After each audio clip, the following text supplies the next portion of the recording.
Uno de los aspectos que más me llama la atención de la Revolución Francesa es cómo pronto toma casi un carácter religioso, ¿no? Y una de las instituciones donde se pone el foco es en la Iglesia. ¿Cuáles fueron las principales medidas que se tomaron contra la Iglesia? Bueno, en realidad, aquí es muy interesante porque hemos de entender que una vez que se pone en marcha el proceso de la revolución, entonces es famoso el que aparece el estallido inicial, ¿no? La toma de la Bastilla el 14 de julio. Recordemos que la Bastilla es esa prisión real. Era un castillo situado al este de París, donde hoy está la Ópera de la Bastilla, la Plaza de la Bastilla. El castillo no existe, los cimientos se pueden ver en la línea 4 de metro. Entonces hay que bajar al metro para ver los cimientos de la Bastilla. Entonces, es una prisión real. Queda muy bonita la imagen de los revolucionarios tomando la prisión real para liberar a aquellos presos que de forma arbitraria e injusta. Entonces uno, no sé a ti cómo lo verías cuando eras niño y te lo contaban a tomar la Bastilla, yo me lo imaginaba así, ¿no? Yo me imaginaba un montón de gente progresista, con muy buenas ideas, con amor al pueblo, que quería que todo el mundo disfrutara de un montón de bienes, que todos tuviéramos capacidad para ser libres, para desarrollarnos por nosotros mismos, ¿no? Entonces un rey malvado los había detenido, los había metido en la Bastilla, y te los imaginabas en una celda oscura, húmeda, triste, pegada al canal de San Martín, y por tanto una cosa horripilante, en plan el Conde de Montecristo olvidado y demás, que es parece como te lo pintan, ¿no? Hasta que descubres que la toma de la Bastilla no van a liberar a nadie, les importa un comino. En la Bastilla sería, no me acuerdo, ponemos en el libro, no sé si 4 o 5 presos, si uno es un adúltero, el otro es un defraudador, y los otros son unos mequetrefes que andaban por allí, o sea, que a la gente le da exactamente igual, o sea, es que posiblemente la mayor parte de los que fueron a la Bastilla ni siquiera sabían que había gente en la Bastilla allí presos, porque son 4 mindundis que andan por allí por delitos menores. Ellos van a saltar la Bastilla buscando la pólvora, porque es un depósito de pólvora, y quieren la pólvora para las armas que previamente han robado o han recuperado los inválidos. Entonces, claro, la imagen de la Bastilla como el hecho en el que el pueblo libera, y resulta que no, que es un adúltero por ahí suelto, ¿no? Que la cama rancho es su mujer, y dices, pues no es que sea el máximo exponente de la progresía, ¿vale? A partir de ese momento, existen los Estados Generales, una asamblea que está tratando de buscar una forma de sacar del atolladero la crisis económica en la que vive Francia, en donde hay una serie de líderes con las ideas muy claras a dónde quieren ir.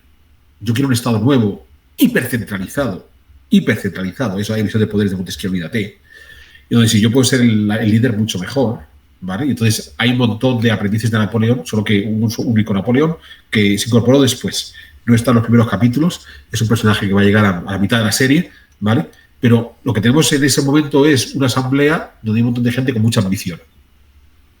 Y lo que van a hacer es que frente a cada revuelta popular, la toma de la Bastilla, cuando van a Versalles a buscar al rey y la reina para traerlo a París, van sacando nueva legislación, van haciendo nuevas leyes. Pues entonces vamos a eliminar esto de los estados, esto de que se voten casi por castas y va a ser una asamblea nacional de todos juntos. Ah, perfecto. Vamos a acabar con los derechos de los señores y ya solamente hay un derecho único para todo. Ah, perfecto. Entonces van sumando y a cada revuelta popular le echan un poco más combustible. Hasta que llega un momento que no tiene más combustible que echar. O sea, ¿ya qué podemos hacer? Pues estas cosas, ¿no?, que nos encontramos hoy en el siglo XXI. Vamos a declarar la felicidad absoluta a todos los seres humanos. Y como lo hemos puesto por escrito, pues ya está, asunto resuelto. ¿Bien? O vamos a pintar una farola de morado y entonces la muchacha que se ve agredida por un hombre se agarra a la farola, mágicamente la farola le pega un puñetazo al hombre que le está agrediendo. Este tipo de tonterías, ¿no? Claro, llega un momento en que los revolucionarios ya no tienen más recorrido. No pueden seguir prometiendo más cosas y, sobre todo, la situación económica no ha mejorado. Al contrario, ha empeorado. Entonces, hay que seguir buscando un chivo expiatorio. Y se encuentra que un chivo expiatorio fantástico es la Iglesia Católica. ¿Por qué la Iglesia Católica? Porque es mayoritaria en Francia, porque tiene muchos bienes, ¿vale? Y por tanto es susceptible, y además es un contrapoder, eso es fundamental.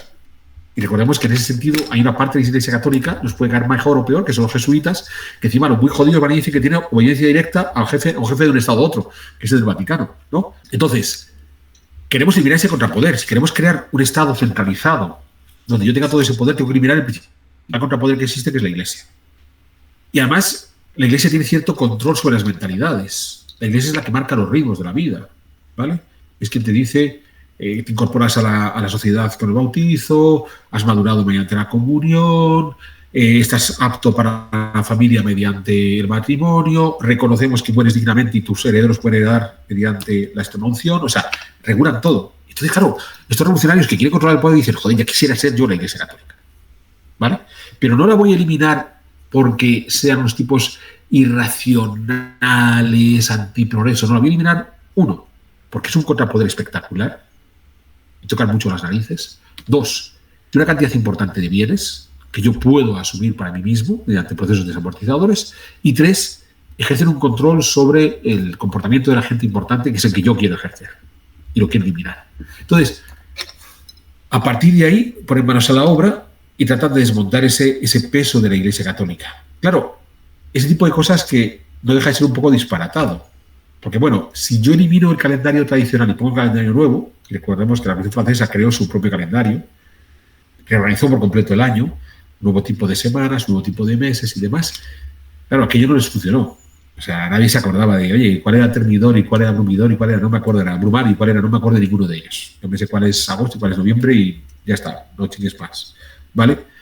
Vamos a levantar oraciones a la diosa Razón y entonces la sacamos en procesión de Notre Dame de París, la exhibimos en los tiempos de la Convención por toda la ciudad, ¿no? Pero verás, es que a mí lo que realmente me motiva es pedirle novia a San Antonio. Y a mí esto de la diosa Razón, a mí esto de acudir a una figura extraña y tal, y decirle, mire, es que yo quiero que aquella chica me quiera, y no me hace caso, y San Antonio sí que me hace caso, ¿vale? O yo soy esta viejecita que sufro por mis niños, entonces voy a rezarle a la Virgen, no sé, de la Almudena, a la Virgen de Montserrat, a la de Triana, ¿vale? Porque es una mamá como yo que entiende el sufrimiento de los hijos. Claro, frente a todo eso, los revolucionarios franceses tratan de desmontar un sistema de mentalidades tan consolidado que va a ser muy costoso. Entonces, sí puedo eliminar el contrapoder hasta cierto punto. Y la Iglesia Católica hoy sigue siendo un contrapoder en el mundo. Por supuesto, puedo quitarle todos los bienes que tienen. Ojo, que el hecho de tener bienes, y de nuevo, quiero que te recuerdes cómo eras tú cuando estabas en el colegio, pequeñito como yo, nos hablaban de las desamortizaciones de los bienes de manos muertas. No, es que la Iglesia acumuló muchísimas tierras. Entonces uno se imaginaba un pequeño pueblo rodeado de tierras que nadie trabajaba. Entonces los campesinos se morían de hambre y había un cura gordinflón en la iglesia, que no sabemos de dónde sacaba la comida porque no trabajaba la tierra, pero había un montón de campos que no se cultivaban. Hasta que descubres que la mayor parte de esas tierras que pertenecían a la iglesia eran sistemas de protección social, porque la iglesia permitía que los más pobres de los lugares trabajaran en esas tierras. Entonces los procesos de desamortización generaron una agudización de la pobreza que no se había dado previamente, algo muy poco estudiado. O sea, cómo la desamortización, lejos de ser una solución para las capas más humildes de la sociedad, fue un problema para las capas más humildes de la sociedad. Porque le quitaron el último colchón que tenían de protección, que era, bueno, soy el más pobre de todos los pobres, pero si voy al cura párroco de mi pueblo, me va a permitir cultivar aquella tierra para que plante las cebollas. A mí no me comeré una sopa de cebolla. Eso me lo han eliminado con la desamortización. Claro, démosle la vuelta hoy. Lo hablábamos con Díaz Villanueva en el libro previo que hicimos, el de la Reforma.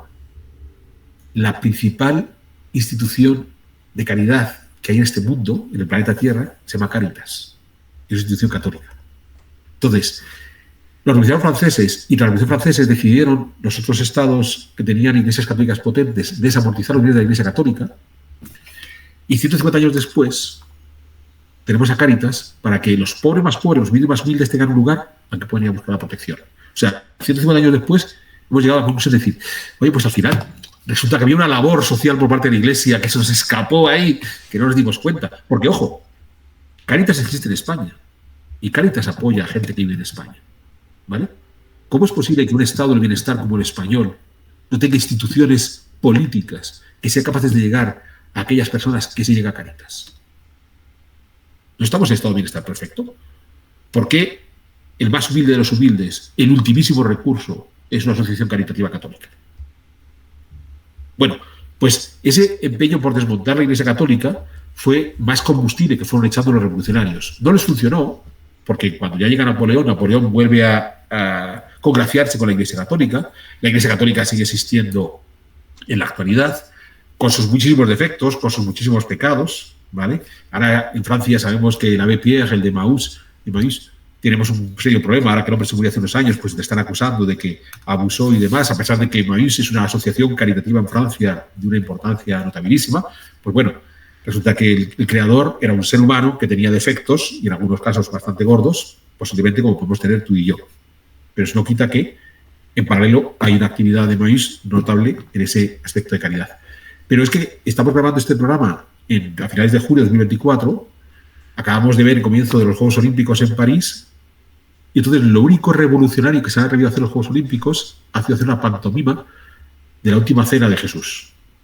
O sea, yo quiero alimentar la bestia revolucionaria, ¿vale? Quiero demostrar que soy rompedor de tradiciones y todo lo que se me ocurre es burlarme de la última cena. O sea, eso es todo lo que se te ha ocurrido. O sea, lo más revolucionario que se te ha ocurrido en 2024 es seguir burlándote de la Iglesia Católica. O sea, sigues repitiendo el mismo modelo que hicieron los revolucionarios franceses hace 250 años, tú lo sigues repitiendo. O sea, consideras que lo más revolucionario que puedes hacer es burlarte de la Iglesia Católica. Y con eso ya, no veas tú, qué a gusto me he quedado, chico.